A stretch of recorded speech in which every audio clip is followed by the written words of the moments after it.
지금 우리가 살고 있는 이 세대를 가르쳐서 AI가 주도하는, 지배하는 그런 세대다라고 이렇게 말하고 있습니다. 사실 이렇게 되리라 하는 것은 우리가 얼마 전서부터 계속해서 전문가들이 나와서 말하고 예측하고 있었습니다.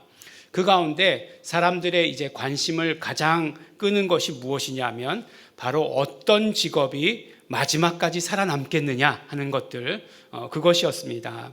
그래서 아마도 단순한 직업들은 제일 먼저 없어질 것이다 라고 이렇게 이야기들을 했어요. 그래서 보니까 공장 같은 것들이 다 자동화되고, 그래서 사람들이 몇 명 필요 없다는 것 아니겠어요? 그 스위치 끄고 킬 사람만 있으면 된다는 것 아니겠어요? 그렇게 될 것이다 라고 예견했고, 또 그런 일들이 실제로 이루어지고 있는 것을 우리가 보게 됩니다. 또 물건을 배달하는 것도 보니까 이제 자동으로 드론이 배달해 준다. 피자를 시키면 드론이 배달해서 집 앞에까지 가져다 준다. 이렇게 얘기하는 것, 그리고 지금 현재 그렇게 이루어지고 있는 것 너무나 잘 보고 있습니다. 그러면서 대부분 공통적으로 가장 늦게까지 살아남을 직업이 무엇이냐라고 이렇게 얘기했을 때 아마도 그것은 창의적인 일을 하는 사람들, 그런 사람들의 직업이 될 것이다 라고 이렇게 생각했습니다. 그러니까 예술가들, 미술하는 사람들, 음악하는 사람들, 이런 것들이 가장 늦게까지 그 직업으로서 명맥을 유지하지 않겠느냐라고 이렇게 생각했었습니다. 그런데 실제로 뚜껑을 열고 보니까 그런 어떤 창의적인 활동이라고 생각했던 영역들에서 훨씬 더 AI의 기술이 발전하고 있다라고 하는 사실이에요. 그래서 실제로 보니까 그림이라고 하는 것들 보면은 그림, 영상 이런 것들을 보면은 이제 말만 하면 돼요. 이런 사람의 그림을 좀 그려줘라고 한다든지, 배경은 이런 게 좋겠어 라고 이렇게 해가지고 말만 이렇게 해가지고 집어넣으면 어떻게 되느냐? 그 그림이 이렇게 하나 뚝딱 완성이 된다는 거예요. 예전에는 누구의 그림을 가져다 쓰려고 하면 사실 그게 쉬운 일이 아니었습니다. 저작권 그런 것들이 있어가지고 쉬운 것이 아니었어요. 그런데 이제 AI더러 시키는 거예요. 그러면 저작권이 없어요. 내가 마음대로 써도 되니까. 그러니까 그렇게 해서 그림을 만들어내는데 그게 초등학교 학생들의 그림 같은 유치한 그런 그림이 아니라 굉장히 수준 높은 그런 그림들이 완성돼서 나온다라고 하는 것이에요. 얼마 전에 음악도 그래요. 무슨 작곡 대회를 하고 나서 유명한 작곡가가 심사위원으로 참가했다는 거예요. 그래서 1등으로 뽑은 곡이 나중에 취소가 되었어요. 왜 취소가 되었나 보니까 그 작곡을 누가 했느냐? AI가 했다는 거예요. 그래서 AI가 했기 때문에 그것이 1등상에서 취소됐다라고 하는 거예요. 그러니까 우리나라에서 네로라 하는 작곡가인데도 이제 그 작곡에 있어서 변별력이 없다는 거예요. AI가 작곡하는지 사람이 작곡하는지 변별력이 없다는 것입니다. 이것도요, 제가 이런 게 이제 관심이 많아가지고 보니까 그런 프로그램들이 무수하게 나왔어요. 그래서 가사만 이렇게 싹 집어넣어 주잖아요. 가사만 집어넣어 주고, 이거를 어떤 분위기, 이걸 락 발라드로 해줘. 이렇게 해가지고 락 발라드로 해주고, 그런 그 아주 고운 목소리의 여성이 불러줬으면 좋겠어. 라고 이렇게 쓰잖아요. 그대로 작곡이 돼서 나옵니다. 그대로 작곡이 그냥 엔터만 딱 치는 순간 아주 짧은 순간에 작곡이 돼서 나와요.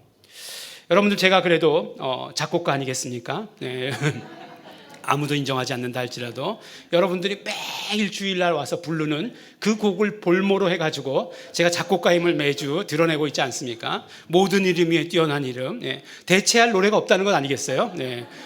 다 그렇게 생각하시는지 비웃고 계시는지 모르겠지만 많은 분이 웃으셔서 저는 또 그렇게 순진하게 믿습니다. 아멘. 근데 작곡해봤다는 거죠. 한 곡 해봤다는 거죠. 근데 그게 쉬운 일은 아니었어요. 뭔가를 이렇게 창작해내고 하나하나를 만들어내고 변화를 주고 어떤 코드 진행을 이어나가고 하는 것이 그렇게 쉬운 일이 아니었습니다. 그런데 이제는 내가 그냥 아무렇게나 가사 쓰고 엔터만 딱 치면 노래가 나오는 그런 세상이 되었다는 거예요. 요새 트로트가 유행이더라고요. 그래가지고 트로트 가수들 중에 아주 유명한 가수들이 있어요. 그런 가수들이 있는데, 근데 그 유명한 그 가수분이 복음성가를 불렀다는 거예요. 그래서 이분이 크리스찬인가 보구나 처음에 그렇게 생각했어요. 저도 이제 뭐 목사님들 많이 모인 방 있지 않겠습니까? 카톡방 그런 거에 이제 그런 거 잘 올리시는 분들이 계세요. 이제 올려서 보니까 임영웅의 은혜 딱 그렇게 돼 있더라고요. 또 임영웅 모르시는 분 안 계시잖아요. 예. 그래서 이 사람이 또 크리스찬이었나 봐 이런 걸 또 불렀어? 라고 이렇게 생각하고 이렇게 자세히 보니까 임영웅이 부른 게 아니에요. 네. 이게 AI가 불러서 합성한 거예요. 그 은혜라고 하는 가사하고 그 사람 목소리하고를 합성한 거예요.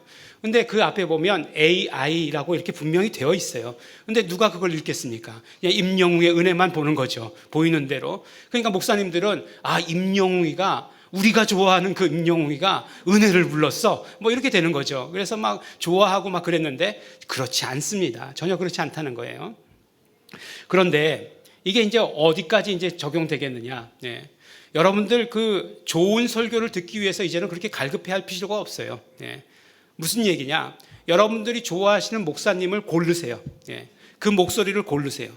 그리고 나서 뭐라고 얘기하냐면 오늘 무슨 주일이니까 뭐 절기가 무슨 절기면 뭐 부활절이면 아니면 크리스마스면 그냥 그 부활절에 맞는 좋은 설교를 좀 해줘 라고 생각해서 여러분들이 선택한 좋은 목소리의 목사님과 그리고 그 설교 내용이 합쳐지면 그대로 들려준다는 거예요. 예.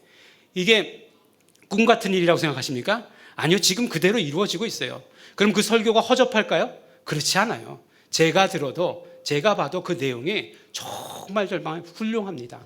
실제로요, 처음에 이렇게 시작했다가 끝을 가가지고 어떻게 끝내야 될지 모르는 설교보다 훨씬 더 낫다는 거예요. 뭐 어떤 목사님들을 제가 비판한다는 게 아니라 훨씬 더 나은 그런 설교가 나온다라고 하는 것이에요. 이것들이 무엇을 의미하는가?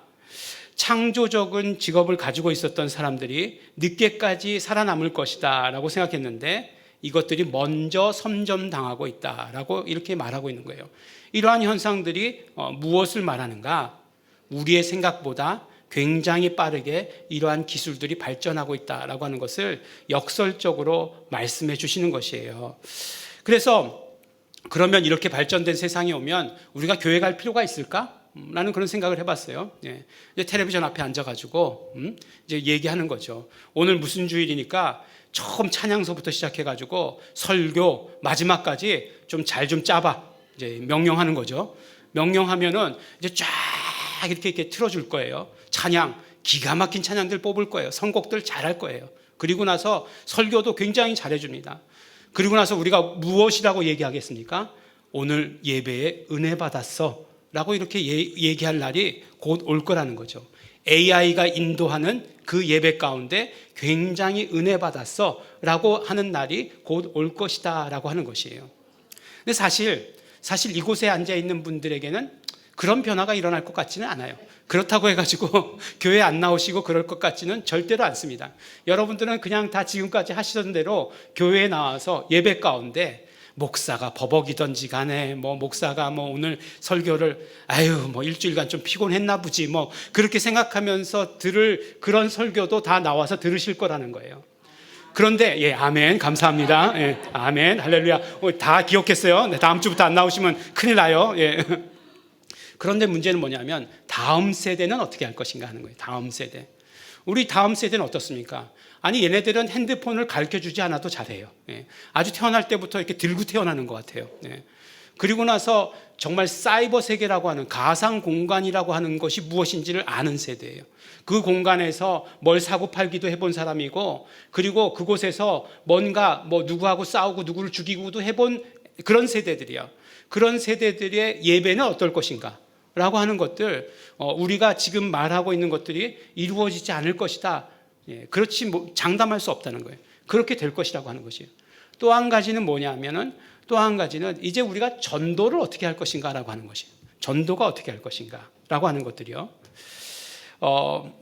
사도 바울은요 고린도 교회에 편지할 때 이렇게 말합니다.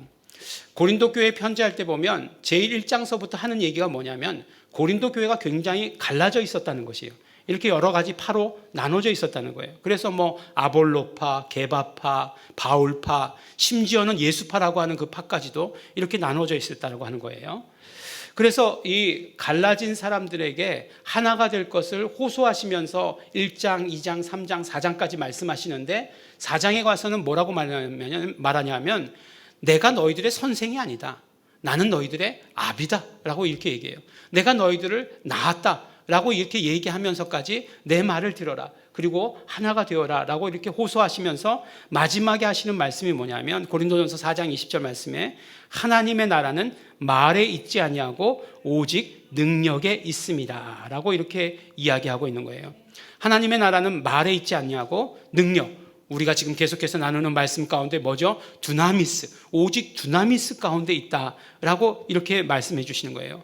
그렇다고 해서 이게 말하지 말라 그런 얘기 아니죠. 우리가 말하는 것이 무엇이라고요? 두나미스로, 능력으로 뒷받침되어야 된다라고 하시는 그런 말씀이에요. 하나님의 나라가 전해지는 것이 무엇이냐? 말로만 전해지는 것이냐? 아니다라고 하는 것이에요. 물론 말해야죠. 말해야 하지만 그렇지만 말이 아니라 말뿐만 아니라 권능이 그 뒷받침되어서 그렇게 전해져야 된다라고 이렇게 말씀해 주시는 것입니다.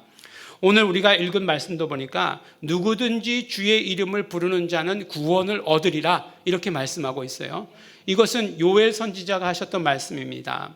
베드로가 성령님이 임하시니까 그 성령님이 임하시는 그 현상을 보고 사람들이 막 수군거리기 시작해요. 저 사람들이 술 취했나 보다, 대낮부터 막 취했나 보다 라고 이렇게 이야기할 때에 그때 베드로가 나서서 설교하면서 요엘서의 말씀을 가지고 그것을 인용해서 그대로 말씀을 증거합니다. 구원이 어디 있느냐? 주의 이름을 부르는 자에게 구원이 있다. 예수 이름을 부르는 자들에게 구원이 있다라고 이렇게 선포하십니다.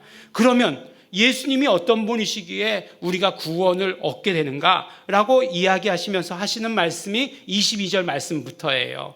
이스라엘 사람들아 이 말을 들으라. 너희도 아는 바에 하나님께서 나사렛 예수로 큰 권능과 기사와 표적을 너희 가운데 베푸사 너희 앞에서 그를 증거하셨느니라 라고 이렇게 말씀하세요. 이스라엘 사람들아 들으라. 그 이스라엘 사람들은 이 말이 떨어지면 굉장히 어떤 경건한 마음을 갖기 시작했을 거예요. 왜냐하면 신명기에 들으라 이스라엘이여 라고 하시는 그 말씀은 이스라엘 신앙에서 가장 중요한 말씀이었기 때문에 그렇습니다. 그래서 쉐마 이스라엘, 신명기 6장 4절 그 말씀이잖아요. 그 말씀 무슨 말씀입니까? 이스라엘아 들으라. 우리 하나님 여호와는 오직 하나인 여호와니 너는 마음을 다하고 성품을 다하고 힘을 다하여 내 하나님 여호와를 사랑하라 라고 하시는 말씀이 쉐마 이스라엘의 말씀의 내용이에요. 그런데 이제 베드로가 설교하기 시작하면서 이스라엘아 들으라 라고 이렇게 말씀을 시작했다는 것이에요. 무슨 말씀입니까? 이제부터 하는 말씀 굉장히 중요한 말씀이다. 그 쉐마 이스라엘을 정말 뒤집어 엎을 수도 있는 그런 말씀이다 라고 하면서 이야기한 것이 무엇이냐면 하나님께서 나사렛 예수로 큰 권능과 기사와 표적을 너희 가운데 베푸사 너희 앞에서 그를 증거하셨느니라 라고 이렇게 말씀하세요. 이것이 무엇이냐? 하나님께서 예수를 증거하셨는데 하나님께서 예수를 증거하신 방법이 뭐라고요? 권능과 기사와 표적이다라고 이렇게 말씀해 주시는 거예요. 그래서 여러분들 우리가 복음서를 읽으면 계속해서 나오는 이야기가 뭐예요? 예수님께서 병 고치셨다 하는 이야기 아닙니까? 예수님께서 더러운 귀신 들린 자를 쫓아주셨다는 것 아니겠어요?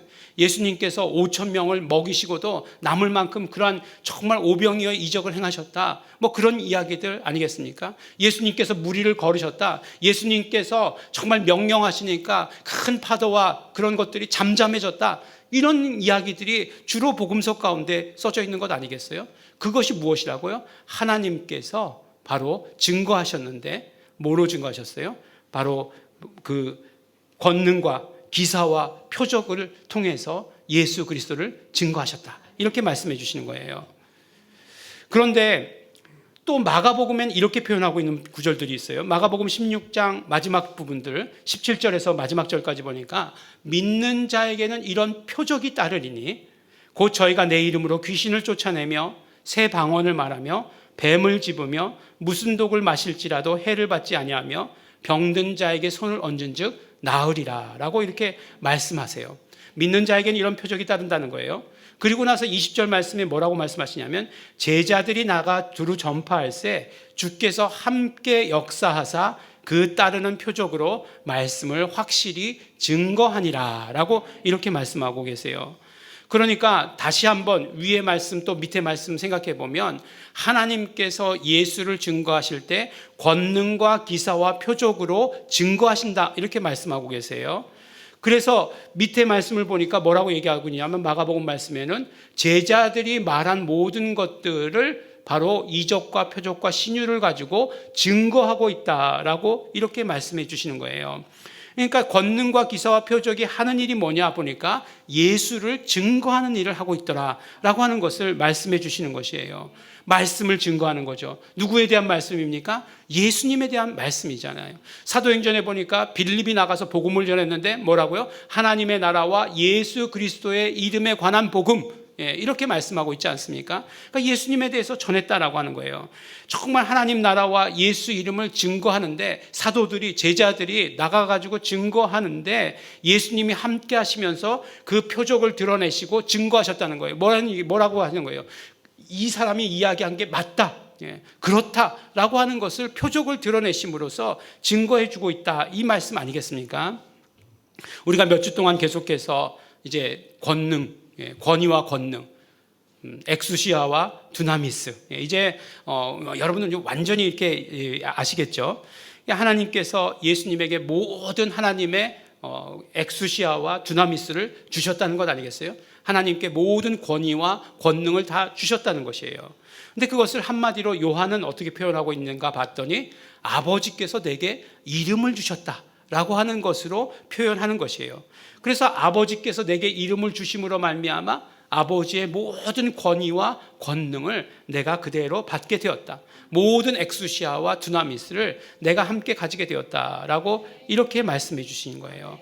이것과 마찬가지로 예수님께서는 이제 사도들에게, 제자들에게, 그리고 우리에게까지 예수님께서 받으신 모든 권위와 권능을 주신다, 이렇게 말씀 가운데 말씀하고 있어요. 그래서 보니까 요한은 또 뭐라고 말씀하고 있습니까? 예수 이름을 믿는 자들에게는 하나님의 자녀가 되는 권세, 하나님의 자녀가 되는 엑수시아를 주신다, 이렇게 말씀했던 것이에요. 마태복음에서 뭐라고 말씀하십니까? 지난주에 우리가 말씀 가운데 함께 듣지 않았습니까? 말씀 가운데 예수님께서는 하늘과 땅의 모든 권위를 다 받으셨다, 이렇게 말씀하고 계시는 것이에요. 그러므로 너희는 가서 제자 삼으라, 그리고 침례주고 가르치라라고 말씀하셨는데 그것이 다 무엇이라고요? 그렇게 할 수 있는 그런 모든 근거가 되는 것이 내가 너희에게 예수 이름을 준다, 내가 너희와 항상 함께라고 하는 것은 예수 이름이 가지고 있는 의미다라고 말씀해 주시면서 예수 이름을 우리에게 주실 때에 예수님께서 함께 하시면서 그 모든 권위와 권능으로 그 말씀들을, 너희가 하는 모든 일들을 지키고 보호하시고 정말 그것들을 증거해 주실 것이다 라고 이렇게 말씀해 주신 것 아니겠습니까? 그래서 보니까 이렇게 예수 이름의 권능과 권위를 가지고 증거하여 주셨기 때문에 우리가 예수 이름을 믿으면 구원받는 것이다. 베드로가 그렇게 설교하고 있는 거예요. 설교 가운데 말씀하고 있는 것입니다. 오늘 또 우리 이제 설교를 하려면 본문 말씀을 읽어야 되지 않겠습니까? 설마 본문 말씀도 안 읽고 설교한다. AI가 있기 때문에 이제 믿고서 이제 쭉 써주면 이제 받아가지고 여러분들 대신 읽어줄 날도 이제 얼마 남지 않았죠. 좀 해봐. 오늘은 야 힘들다. 네가 해. 좀 그래가지고 이제 나와서 읽는 수고는 하는 거죠. 그래도 뭐 그것만 해도 어디냐. 뭐 이렇게 생각할 날이 올지도 모르겠습니다만. 어쨌든지 간에 이제 성경을 읽다 보니까 뭐 신약 성경이면 헬라어로도 읽고 또 이제 한글 성경으로 읽고 또 영어로도 읽어요. 그러니까 권능이라고 하는 말이 나왔으니까 이게 두나미스가 나왔구나라고 이렇게 생각하게 되었어요. 찾아보니까 두나미스가 나왔어요. 이게 두나미스라고 나왔으니까 한글 성경에는 권능 이렇게 되어 있더라고요. 그러면 영어로는 뭐라고 되어 있을까라고 이렇게 생각하게 되었어요. 이 영어로는 파워라고 적었겠지. 이렇게 생각하고 보니까 영어로 생각보다 많은 영어 성경들에서 미라클이라고 적어놓는 거예요. 미라클이라고 되어 있는 것이에요. 그래서 두나미스의 번역을 보니까 영어 성경으로는 파워라고 한 것도 있지만 미라클이라고 한 것도 굉장히 많이 있다라고 하는 것이에요. 가장 그 미라클이라고 하는 것이 밀집되게 사용된 게 어딘가 이렇게 봤더니 우리가 이제 새벽 예배 때 얼마 전까지 지난주가 우리가 은사에 대해서 말씀을 듣지 않았습니까? 근데 은사의 그 9가지 구종 세트, 은사 구종 세트에서 들었죠. 근데 우리 은사 구종 세트 여러분들 자 한 개씩 말하기 시작하겠습니다. 이쪽부터 하나씩 말하기 시작하겠습니다. 그러면 이제 저쪽부터 말하라고 그랬죠. 우리 아는 대로 지혜의 말씀, 지식의 말씀, 믿음의 은사, 또 병 고치는 은사, 이런 것들 우리 쉽게 이제 얘기하겠죠. 근데 그 가운데 보니까 어떤 이에게는 능력 행함을 이렇게 말씀하고 있어요. 어떤 이에게는 능력 행함을 이렇게 말씀하고 있습니다. 능력을 행하는 것이 은사다라고 이렇게 얘기하는데 영어 성경으로 보니까 이것을 뭐라고 되어 있냐면은 바로 미라클을 행하는 것. 미라클을 행하는 것이 은사다라고 이렇게 말하고 있는 것이에요. 여러분들 성경에서 미라클 그러면 어떤 생각이 드십니까? 미라클이라고 그러면 우리가 영어라고 얘기했지만 그게 영어야? 내가 지금 다 알아듣고 있는데? 라고 생각하실 정도로 우리가 흔히 쓰이는 말이죠. 흔히 사용하는 말이죠. 그러니까 미라클 그러면 놀라운 일을 말하는 것이죠. 놀라운 일을 말할 때 미라클이라고 얘기하고 한국말로 얘기할 때 기적이다라고 이렇게 얘기합니다. 근데 성경에서는 기적이란 말을 사용하지 않고 이적이라는 이야기를 사용합니다. 다 같은 말 아니야? 기적이나 이적이나 다 같은 용어를 성경에 그렇게 번역했으니까 그렇게 쓰는 것 아니야? 라고 이렇게 말할 수 있겠지만 물론 그렇게 이야기할 수 있어요. 교회 다니는 사람들은 이적이라고 얘기하고 교회 안 다니는 사람들은 기적이라고 많이 쓴다라고 생각할 수 있습니다. 근데 기적이라고 하는 것의 의미는 무엇이냐면 일어날 수 없을 것 같은 일이 일어난 것을 기적이라고 이렇게 이야기합니다. 기적은 일어날 수 없었을 것 같은 일들이 일어난 것, 그것을 기적이라고 얘기해요. 그럼 이적은 뭘 가지고 이적이라고 이야기하냐? 이적은 일어날 일이 일어난 것을 가지고 이적이다라고 이렇게 말하는 것입니다. 무슨 말씀인가 하면 우리가 성경을 보니까 예수님을 만났던 모든 병자들은 다 어떻게 되었습니까? 모두가 다 치료가 되었죠. 그렇죠? 심지어 예수님께서는 보지도 못하셨어요. 그리고 예수님 지나가실 때 옷자락만 잡았던 그 12해 동안 혈루병 앓던 그 여인도 치료가 되었어요. 그러니까 예수님 앞에 서면 모든 병자들이 치료되었다는 것은 그러면 이제 병자들이 예수님 앞에 서면 치료되는 것이 어떤 일인가 하는 것이에요. 일어날 일이 일어난 일이다 라고 하는 것이죠. 일어날 일이 당연히 일어난 것이다. 예수님 앞에는 모든 병자들이 다 치료받는다 라고 하는 것이에요. 믿으십니까? 믿으십니까? 네. 그러면 다시 질문 드릴게요. 다시 질문 드리면 예수 이름을 믿는 우리에게 치료라고 하는 것이 일어나야 할 일이 일어난 것입니까? 아니면 일어날 수 없는 일이 일어나리라고 생각도 못한 일들이 일어난 것입니까? 아멘. 우리 입으로 다 고백했어요. 그래요. 예수 이름을 믿는 우리에게 미라클이라고 하는 것은 이적이라고 하는 것은 일어날 일이 일어난 것이에요.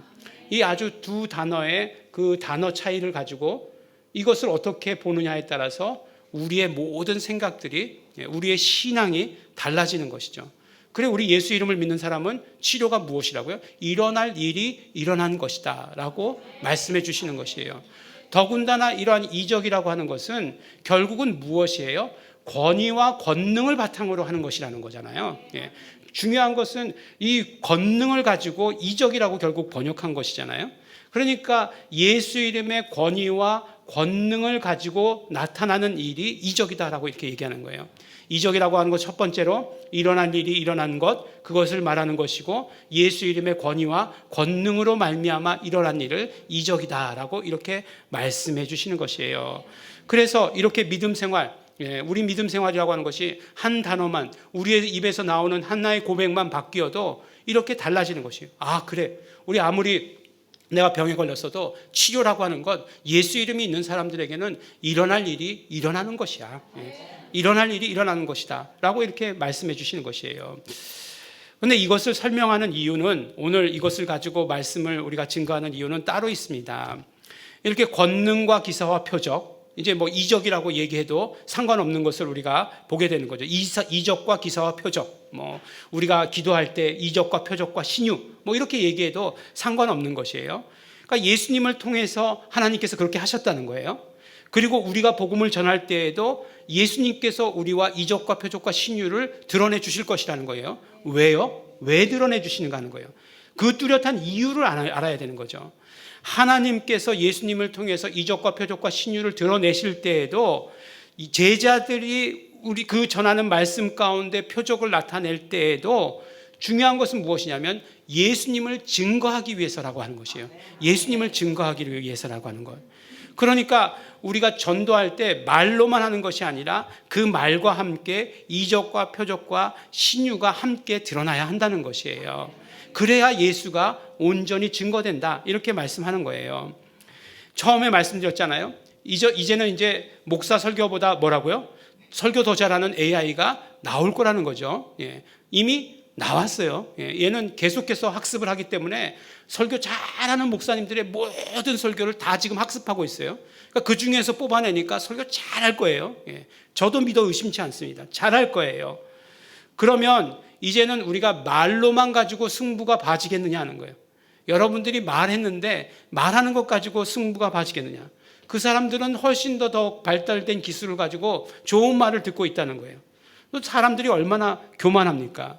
요새 아주 기독교를 욕하면 뭐가 되는 것처럼 그렇게들 막 그냥 다들 들떠가지고 누가 한번 이야기하면 그 인터넷에서 기독교라고 얘기하는 거 한 번도 못 들어봤어요. 다 멍멍이 독교 이렇게 써져 있더라고요. 제가 지금 강단에서 차마 말을 못 하겠지만, 왜 그렇게 얘기할 수 있느냐? 사람들이 그 분석을 했더라고요.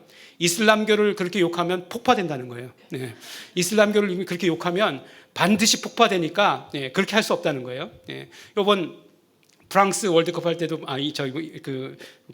파리에서 올림픽 할 때도 보니까 그 개막식 가운데 굉장히 기독교를 모욕하는 그런 것들이 퍼포먼스가 있었어요. 왜 기독교냐? 사람들이 분석했을 때 이슬람교를 모독했으면 이미 파리는 폭발하고 없었을 것이다 라고 이렇게 얘기하더라고요. 실제로 그런 일들이 없지 않아 있었잖아요. 그런 어떤 편집장 같은 사람들이 살해당하고 이슬람에 대해서 모독했다라고 이렇게 하면서 그런 일들이 파리에서 일어났기 때문에 그래요. 근데 이제 막 욕하죠.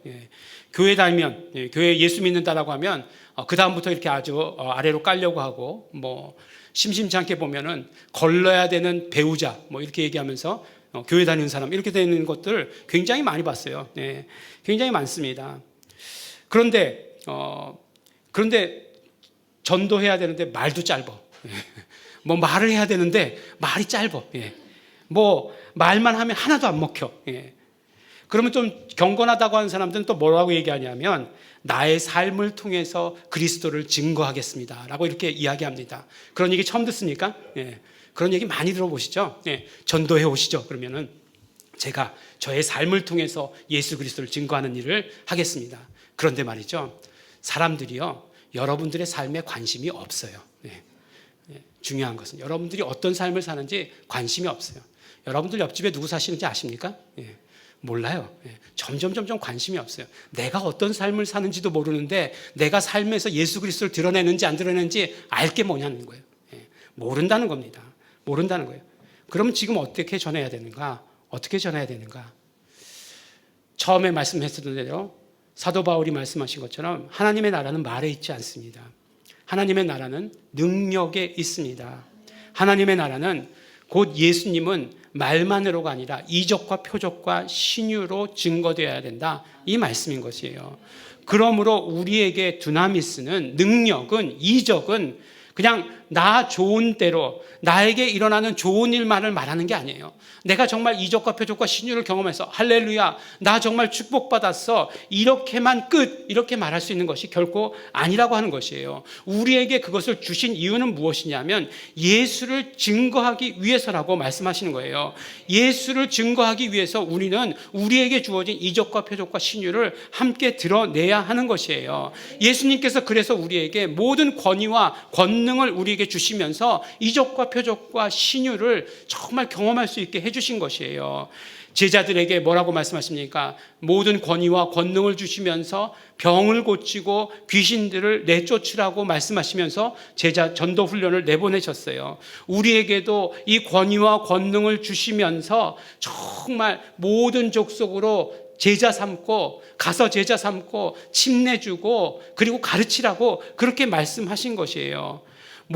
예수님의 모든 권위와 권능을 주셨기 때문에 이제는 우리는 고생하지 않고 살 수 있어, 이렇게 말씀하는 것이 결코 아니라고 하는 것이에요. 우리가 받은 권위와 권능은 철저히 예수를 증거하기 위해서 쓰이는 것이에요. 반드시 예수를 증거하기 위해서 써야 된다라고 말씀해 주시는 것입니다. 참 우리가 전도에 대해서 이야기할 때 참 안타까운 것들이 많이 있어요. 교회가 가지고 있는 좋은 것들이 굉장히 많이 있었습니다. 가가호호 방문하면서 전도했어요. 네, 정말 그렇게 전도했어요. 그랬더니 어떻게 돼요? 여호와 증인들이 가가호호 방문하는 거예요. 그러니까 뭐라고 해요? 이제 여호와 증인들이 가가호호 방문하니까 혹시 우리가 가가호호 가서 방문하면 여호와 증인인 줄 알까 봐 그거 안 하는 거예요. 또 예수님이 오신다, 우리 정말 예수님을 기다린다 라고 이렇게 막 우리가 예수님 다시 오심을 기다리며 정말 예배하고 정말 그런 신앙생활 했어요. 그랬더니 어느 단체에서 나오더니 예수님 몇 날 며칠 날 오신다고 했어요. 근데 그날 오시나요? 안 오셨어요. 그러니까 모든 교회가 어떻게 하느냐, 예수님 오시는 거 기다리지 않는 거예요. 또 정말 이렇게 정말 예수님께서 우리에게 주신 이적과 표적과 신유로 그 모든 말씀이 증거되어야 된다라고 하는 이야기가 처음 한 이야기가 아니에요. 옛날부터 있었던 이야기예요. 능력 전도라고 하는 말이 있었어요. 능력 전도, 파워 이반젤리즘. 사실 이 파워 이반젤리즘이라고 하는 책을 어떤 목사님이 쓰신 것인데 한국말로 누가 번역했나 이렇게 봤더니만 굉장히 익숙한 이름이 써져 있더라고요. 그래서 깜짝 놀랐는데 예명대학원 대학교의 이재범 교수님이 그걸 번역하셨더라고요. 파워 이반젤리즘이라고 하는 것. 굉장히 유행하고 굉장히 큰 부흥이 있었어요. 근데 어느 순간 무슨 운동이라고 얘기해가지고 한국에서 그것을 하면 이단이다라고 얘기하면서 막았어요. 그래요. 그 안에 뭔가 이단적인 요소가 있었을지도 몰라요. 그런데 정말 능력으로 이적과 표적과 신유를 가지고 예수를 증거하는 것까지도 막아서 되겠느냐 하는 거예요. 그것이 아무 일도 아니다라고 하는 건 말도 안 된다라고 하는 거예요. 그러면 이 땅에서 지금 이 분위기에서 이 상황에서 뭘 가지고 예수를 전도할 수 있는가 하는 것들 우리 정말 깊이 생각해 봐야 하는 그런 문제입니다. 정말로 성경에서 말씀하고 있어요. 하나님께서 예수를 증거하실 때에도 이적과 표적과 신유를 하셨다고 말씀하시고 제자들이 나아가서 정말 그런 모든 말씀을 증거할 때도 예수님께서 함께 하시면서 이적과 표적과 신유를 드러내심으로 말미암아 그 말씀이 진짜다라고 하는 것을 드러내셨다는 거예요. 그러면 우리가 무엇으로 전도할 수 있는가라고 하는 건 너무나 분명하지 않는가 하는 것이에요. 그런데 이적과 표적과 신유는 정말 또 그렇게 말하면 또 무서워. 그러니까 내가 그냥 경험하고 내가 좋은 곳으로만 끝내. 그리고 전도는 따로야. 이렇게 말하면, 이렇게 한다고 하면 그것이 되겠는가 하는 것이에요. 오늘 우리에게 말씀해 주신 대로 이적과 표적과 신유는 예수 그리스도를 증거하기 위한 것이고 말로만 증거하는 것이 아니라 능력으로, 이적으로 증거해야 된다라고 하는 것을 우리에게 말씀해 주시는 것입니다. 사랑하는 우리 예일중앙교회 성도 여러분, 제가 굳이 이런 말씀드리지 않아도 세상이 정말 점점 악해지고 있습니다. 예수님을 말로 증거하기가 점점 더 어려운 세상을 우리는 지금 살고 있는 것입니다. 예수님께서 이때를 모르셨을까요? 예수님께서 이때가 다가오리라는 것 모르셨을까요? 아니요. 예수님은 다 알고 계십니다. 그리고 이때를 위해서 우리에게 권위와 권능을 주셨습니다. 우리에게 예수 이름을 허락하여 주셨습니다. 그러므로 우리는 어떻게 해야 됩니까? 예수 이름으로 말미암아 예수 이름에 따르는 그 이적과 표적과 신유로 말미암아 예수님을 증거해야 하는 것입니다. 오직 이적과 표적과 신유로 예수 이름으로 예수님을 증거하시는 우리 성도 여러분 되시기를 예수 이름으로 축원합니다. 기도하겠습니다. 우리 다 같이 기도하실 때에 우리 감사하시면서 기도하시기 바랍니다. 예수 이름을 우리에게 주셔서 그 이름 부름으로 말미암아 구원 얻게 하여 주신 것 감사합니다. 예수 이름 안에 하나님의 모든 권위와 권능이 있어서 우리의 모든 삶 가운데 이적과 표적과 신유가 일어나게 하여 주신 것 감사합니다. 그러나 예수님의 피를 의지해서 회개하며 기도하실 때 그 이적과 표적과 신유를 가지고 예수님을 증거하지 못했습니다. 예수님을 증거하는데 말하는데 부족했습니다. 고백하시고 그러므로 이제 결단하겠습니다. 정말 이적과 표적과 신유를 가지고 예수님을 증거하는 자 되겠습니다. 오직 예수님만 증거하겠습니다. 결단하시면서 다 같이 통성으로 기도하시겠습니다.